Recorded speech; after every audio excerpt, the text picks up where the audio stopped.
Hello दोस्त, आप लोग कैसे? आशा करते हैं कि आप लोग अच्छे ही होंगे। आज हम जो बात करने जा रहे हैं बिहार स्पेशल में, बिहार का भूगोल।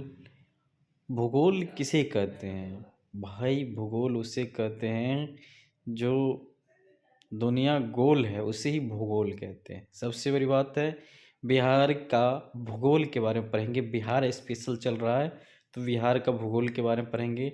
इसमें पूरा अच्छे से बताए हैं और पूरा नोट शॉर्ट नोट में है एकदम। आप लोग को ऐसे ही याद करवा देंगे, टेंशन नहीं लीजिए। तो हम चलते हैं टॉपिक पे, बात करते हैं ज़्यादा। और चैनल को लाइक सब्सक्राइब नहीं किया तो लाइक सब्सक्राइब कर दीजिए। और जो भी इससे पिछले वीडियो नहीं देखे आप तो प्लेलिस्ट बना है बिहार स्पेशल, बिहार स्पेशल का, वहाँ पे जाइए, उसमें देखिए पूरा बिहार के बारे में जो भी टॉपिक है उस पर एकदम अच्छा सा वीडियो बना हुआ है। तो जाके आप लोग देखिए ज़रूर, और वीडियो अच्छा लगे तो लाइक सब्सक्राइब ज़रूर कीजिए। तो आज हम बात करेंगे बिहार को तीन प्रकार के बिहार को तीन प्राकृतिक भागों में बांटा जाता है। बिहार को तीन प्राकृतिक भागों में क्या किया गया था? बांटा गया था। याद रखिएगा, बिहार को तीन प्राकृतिक प्राकृतिक भागों में क्या किया गया बाबू? बांटा गया। 10 टाइप्स में बांटा गया, ठीक है। अब बात करते हैं हम लोग बिहार। अब उत्तरी बिहार मैदान के बारे में बात करें। उत्तरी बिहार मैदान में क्या था? नॉर्थ बिहार प्लान इंग्लिश में है। इसका विस्तार क्या है? सबसे पहले वो सुन लीजिए। नॉर्थ, जैसे इसी को कहते हैं इंग्लिश में, यहाँ पे इंग्लिश में लिखा हुआ है इसका, और ये यहाँ पे हिंदी है, ये इंग्लिश है इसका। तो हम लोग बात करेंगे बहुत ही, बिहार की बात करते हैं तो उत्तरी बिहार मैदान, ठीक है। उसका विस्तार कहाँ तक है? बाढ़ प्रवण क्षेत्र, कोसी गंडक बहती है, वहाँ तक इसका विस्तार है। सबसे पहली बात सुन लीजिए। आगे बात करते हैं हम लोग दक्षिणी बिहार मैदान के बारे में। तो सोन नदी क्षेत्र से उपजाऊ भूमि तक जो है क्या है बाबू? दक्षिणी बिहार मैदान की बात करते हैं। और दक्षिणी पठार के बारे में बात करते हैं तो आप सुन लीजिए। दक्षिणी पठार जो होता है रोहतास प्लेट्यू चट्टानी क्षेत्र से मिलकर बना है। ओके, आगे बात करते हैं हम लोग पठार। इनमें से दो क्वेश्चन आता है, पठार और रोहतक पठार के बारे में क्वेश्चन आता है। तो ये दो चीज़ को आप लोग अच्छे से देखिएगा और याद कर लीजिएगा, क्योंकि मैं अभी आप लोग को इसमें बता दिया हूँ। आगे बात करते हैं हम लोग कैमूर कैमूर पर्वतमाला। कैमूर पर्वतमाला के बारे में बात करेंगे। और माउंट शीट, ये जो है राजगीर की पहाड़ियों को कहा जाता है। कैमूर पहाड़ किसे कहता है? राजगीर के पहाड़ियों को कहा जाता है। बिहार के जलवायु, बिहार के जलवायु क्या क्या, जलवायु के अंतर्गत क्या है, सारा चीज़ के बारे में पढ़ेंगे। तो आप सोच लीजिए, इसमें समझिए कि गर्मी, जैसे ग्रीम, ये जो होता है कहाँ से? मार्च और जनवरी। गर्मी जैसे बिहार के जलवायु में जो चलता है उसका पूरा चीज़ पढ़ेंगे। वर्षा किस मंथ में आता है? तो भाई गर्मी, सबसे ज़्यादा गर्मी जो होता है ना, मार्च जून तक रहता है। उसके बाद बिहार में जो है वर्षा जो होता है जून से सितंबर तक के महीने में वर्षा ज़्यादा होता है। शीत शीत ऋतु जो रहता है बिहार में, तो नवंबर से फरवरी तक क्या होता है? ठंडी के मौसम रहता है बाबू। शीत ऋतु रहता है, शीत गिरता रहता है। तो बिहार के अंतर्गत ये होता है, याद रखिए। आगे बात करते हैं हम लोग उप उष्ण और मानसूनी जलवायु के बारे में। तो आप सोचिए, एवरेज जो है रेनफेस, एवरेज कितना होता है? 1200 mm तक होता है। नॉर्थ बिहार में जो होता है कितना होता है? रेन मतलब बारिश, बारिश कितना होता है नॉर्थ बिहार में? साउथ बिहार में कितना होता है? लेस देन रेन होता है, 1200 से कम होता है। आगे बात करते हैं हम लोग मिट्टी के बारे में, मिट्टी के प्रकार के बारे में बात करेंगे। और मिट्टी के प्रकार जो है, अम्लीय दोमट मिट्टी। अम्लीय दोमट मिट्टी जो होता है वो कौन कौन सा होता है, तो कौन सा क्षेत्र में पाया जाता है? अम्लीय दोमट मिट्टी जो होता है कौन सा क्षेत्र में पाया जाता है? तो क्षेत्र जो होता है पूर्वी गंगा का मैदान क्षेत्र जो होता है उसमें पाया जाता है। इसका विस्तार कहाँ तक हुआ है बाबू? इसका विस्तार के बारे में बात करेंगे, हाई फ्रीटी तक हुआ है। आगे बात करते हैं, काली मिट्टी जो होता है बिहार में कहाँ पाया जाता है, कौन सा क्षेत्र में पाया जाता है? दक्षिणी से पश्चिम ये क्षेत्र जो होता है उसमें काली मिट्टी पाया जाता है, ठीक है। कॉटन पर्श वहीं पे होता है, विस्तार तक होता है। लाल मिट्टी जो होता है, लाल पीला मिट्टी कहाँ पे पाया जाता है? तो पठारी क्षेत्र में लाल पीला मिट्टी पाया जाता है, कम उपजाऊ वाला क्षेत्र होता है। आगे बात करते हैं हम लोग नदियाँ। नदियाँ जो होता है, मुख्य नदियाँ कौन सब होता है बिहार के अंतर्गत, मुख्य नदियाँ कौन सब है उसके बारे में। तो हम लोग देख रहे हैं बिहार के नदियाँ जो है, मुख्य नदियाँ गंगा नदी है और गंडक नदी है। गंगा नदी मध्य से बहती है और गंडक नदी नेपाल से बहती है। ये दो नदियाँ बिहार से बहती है।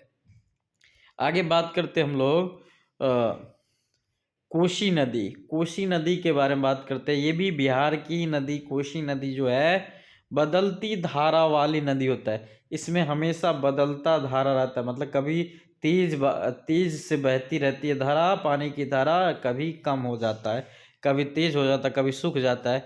तो उसे हम किस नदी को कहते हैं? कोसी नदी को कहते हैं। सोन नदी। सोन नदी जो होता है पथरीली पथरीली पथरीली नदी, पथरीली नदी और पथरीली से बने होते उस क्षेत्र से बहती है सोन नदी। फल्गु नदी गंगा में बहती है। फल्गु नदी कहाँ बहती है? गया। गया में बहती है, गंगा में नहीं, सॉरी, गया में बहती है। आगे बात करते हैं हम लोग कोसी नदी के बारे में। कोसी नदी के बारे में थोड़ा विस्तार से पढ़ेंगे। और कोसी नदी को बाबू बिहार की शोक नदी कहा जाता है। बिहार की शोक नदी क्यों कहा जाता है? क्योंकि इसका जो धारा होता है ना, कभी इतना पानी आ जाएगा कि बहुत सारे घर सब जो नदी किनारे हैं उसको तोड़ तोड़ दहला देगा, पूरा चीज़ भी बर्बाद कर देगा बिहार के अंदर। इसीलिए इसे शोक नदी कहा गया बाबू। और बहुत ही बेकार इसी नदी के प्रकोप से क्या होता है, बहुत बच्चों का घर बेघर हो जाते हैं, बहुत माँ की घर टूट जाती है, बहुत पापा का जो बना हुआ घर रहता है वो भी टूट जाता है। इसी बाढ़ के कारण इसी नदी में बाढ़ आता है, जो बिहार परेशान हो जाता है। तो बाबू बात करें क्यों कहा जाता है शोक नदी, तो बाबू इसमें जो हमेशा हम बताए हैं, कभी पानी का फ्लो बढ़ जाता है, कभी बाढ़, इसमें बहुत ज़्यादा पानी आ जाता है, जिससे क्या होता है पूरा क्षेत्र को तबाह कर दिया जाता है, इसीलिए इसे शोक नदी कहते हैं। अचानक इस नदी में क्या होता है बाबू, लाती है। ये नदी ऐसा नदी है, अचानक बाढ़ आ जाता है, तटबंध टूटना मतलब तटबंध टूट जाता है बाबू, इसीलिए इसे शोक नदी कहते हैं। इसीलिए इसे साइड रिवर भी कहते हैं, साइड रिवर भी कहते हैं, याद रखिएगा। क्वेश्चन पूछता है साइड रिवर किस नदी को कहते हैं बाबू, तो कोसी नदी को कहते हैं, याद रखिए। आगे बात करते हैं हम लोग बिहार में बाढ़ और सुखाड़ क्या होता है। बाढ़ और सुखाड़ किस मौसम में आता है? अब सबसे पहले बात करते हैं, बाढ़ के कारण हो सकता है हिमालय से आने वाली नदियाँ। बाढ़ का क्या कारण हो सकता है? हिमालय से जो नदियाँ आती है बाबू, हिमालय से जो नदियाँ आती है वो बाढ़ का कारण हो सकता है। और कोसी नदी जो होता है, कोसी नदी की धारा बदलता रहता है, ये भी एक बाढ़ का कारण है। जल बहुत ज़्यादा बढ़ जाता है कोसी नदी में, इसीलिए बाढ़ आ जाता है, ठीक है। इसका हमेशा धारा कम और ज़्यादा होता रहता है, ठीक है। आगे बात करते हैं हम लोग, अधिक वर्षा होने से क्या होता है, नदी में पानी बहुत ज़्यादा भर जाता है। पानी ज़्यादा हो जाएगा तो क्या होगा, तो कहीं पे नहर जो होता है, नहर से पानी निकासी करते हैं, नहर टूट जाता है पानी ज़्यादा फुल होने के बाद, इसीलिए इसे बारिश, इसी के कारण क्या होता है, बाढ़ आता है। अब बात करते हैं मैदानी ढलान, ढलुआ कम होने के बाद, इसमें क्या होता है, मैदान जो होता है कम हो जाता है, इसके कारण भी बाढ़ आता है। तो आप बात करते बाढ़ के बारे में बात कर लिए, कारण क्या है, सुखाड़ कैसे पड़ता है, उसका कारण क्या है, बिहार के अंतर्गत कहता है बरसात कम होना। बरसात अगर कम होगा तो बाबू सुखाड़ पड़ जाता है। क्या पड़ जाता है बाबू, सुखाड़ पड़ जाता है, इसीलिए सुखाड़ पड़ता है। ठीक है। भूजल स्तर जब मतलब जमीन में जो जल होता है उसका स्तर क्या होता है, घट जाता है, कम हो जाता है, तब क्या हो सकता है, सुखाड़ आ सकता है। क्या आ सकता है, सुखाड़ आ सकता है, याद रखिएगा। आगे बात करते हैं हम लोग, तो सिंचाई सुविधाओं को कमी।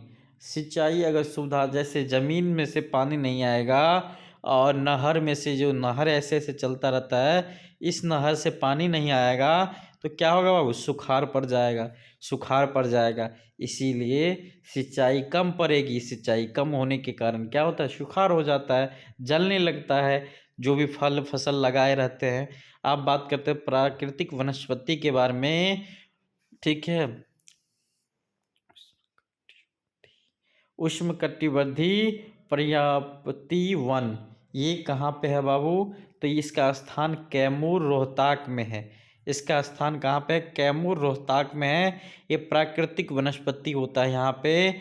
झाड़ीदार वन, झाड़ीदार जो वन है बाबू बिहार के अंदर कहाँ पे है, दक्षिण बिहार में बाबू, दक्षिण बिहार में। याद रखिएगा बाबू, क्वेश्चन आता है इससे। कहता है नदी तटीय वनस्पति, नदी तटीय वनस्पति कहाँ पे है, तो गंगा, गंगा के किनारे है। कहाँ पे है, गंगा के किनारे है। कहता मुख्य पेड़ साल और सुखाव और पालास और नीम और आवर, ये सभी मुख्य जो है पेड़ वहाँ पे मिलता है। कहाँ पे, नदी के तट पे वनस्पति। ठीक है। आगे बात करते हैं कृषि के बारे में बाबू, एकदम ऐसे तालिका है, एक बार पढ़िएगा याद हो जाएगा। कृषि जो होता है बिहार के अंतर्गत कौन सा जिला में फसल होते हैं, प्रमुख फसलें हैं। आप देखिए रिच, रिच, और इसके बाद यहाँ पे देखिए धान का जो खेती होता है बाबू, धान का, राइस का जो खेती होता है, राइस का मतलब धान का जो खेती होता है नॉर्थ और साउथ बिहार के एरिया में ज़्यादा होता है बाबू। गेहूं का जो खेती होता है बाबू, गेहूं का, वो साउथ बिहार में क्या होता है, ज़्यादा होता है बाबू। मक्का का जो खेती होता है बाबू, मक्का का, वो उत्तरी बिहार से सबसे ज़्यादा होता है, उत्तरी बिहार से, याद रखिएगा, शॉर्ट में है। और नकदी फसलें, नकदी फसलें जो होता है वो क्या होता है, गन्ना होता है नकदी फसलें, जो पश्चिम चंपारण, सारण में बहुत ज़्यादा पाया जाता है। तमाकुल का खेती जो होता है बाबू, दरभंगा और मुजफ्फरपुर में सबसे ज़्यादा होता है। याद रखिएगा, तमाकुल का खेती कहाँ पे होता है, नकदी फसल है, कहाँ पे होता है, दरभंगा में होता है बाबू, दरभंगा में होता है। और कहाँ होता है, मुजफ्फरपुर में होता है, याद रखिएगा। ठीक है।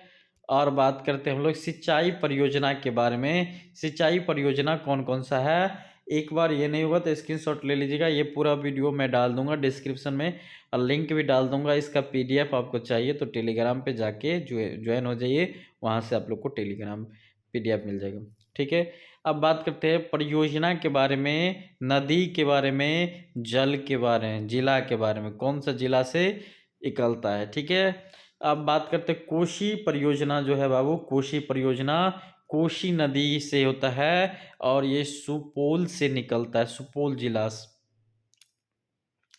गंडक परियोजना है, गंडक नदी के परियोजना जो है बाबू, गंडक नदी है और पश्चिम चंपारण से निकलता है। सोन नदी परियोजना जो है बाबू, सोन नदी, ये कहाँ से, भोजपुर और पटना से निकलता है। कहते हैं पुन योजना, पुन योजना जो है बाबू, पुन नदी, ये जो था पटना से निकलता है, याद रखिए पटना जिला में है।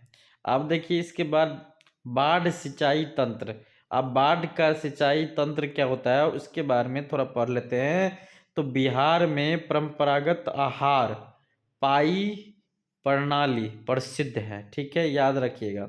कहता है यह बरसाती जिले को जमा कर खेतों पर, मतलब जो बारिश की जिले है उसमें से क्या करता है, पानी को ले जाकर नहर के द्वारा स्टोर करके नहर द्वारा भेजा जाता है। तो ये बाढ़ सिंचाई तंत्र है। ओके, आप बात करते हैं सुपर मोमेंट ट्रिक के बारे में। सबसे आसान में पूरा चीज़ जितना भी पढ़े है एक बार में कवर हो जाएगा। बिहार में बाबू GA को शो एफ, मतलब हो गया गंगा गंडक कोसी सोन फल्गु नदी। और दूसरा ट्रिक्स है देकला, देकला दाकला ढकला ढकला, मतलब दो मत काली ले, मतलब दो मट काली लाल। ये जो दो मट मिट्टी होता है, काली मिट्टी होता है, उसका ट्रिक्स है। अब बात करते हैं हम लोग DGM, मतलब दान गेहूं, मतलब धान हो गया। DGN मतलब क्या, धान गेहूं मक्का, याद रखिएगा। इसके बाद हो गया कोगसुपु, मतलब कोसी गंडक सोन पुनी। ये सभी चीज़ के बारे में हम लोग पढ़ लिए हैं अच्छे से। आप लोगों को वीडियो अच्छा लगे तो लाइक सब्सक्राइब कीजिए चैनल को, इस चैनल से जुड़े रहिए ऐसे वीडियो पाने के लिए। और आप लोग को एक आवश्यक सूचना है, बिहार स्पेशल तो चल रहा है, जो भी ITI छात्र डिप्लोमा छात्र हैं, जो BTSC एग्ज़ाम तैयारी कर रहे हैं, इलेक्ट्रीशियन फिटर जो भी टेट से हैं, तो इसमें प्ले लिस्ट में मशीनिस्ट का वीडियो डाला गया है। उस वीडियो में पूरा मशीन को कवर किया, CNC machine, pump operator machine, जो भी सारा मशीन का कवर किया गया है, तो जाके ज़रूर देख लीजिएगा एक बार। और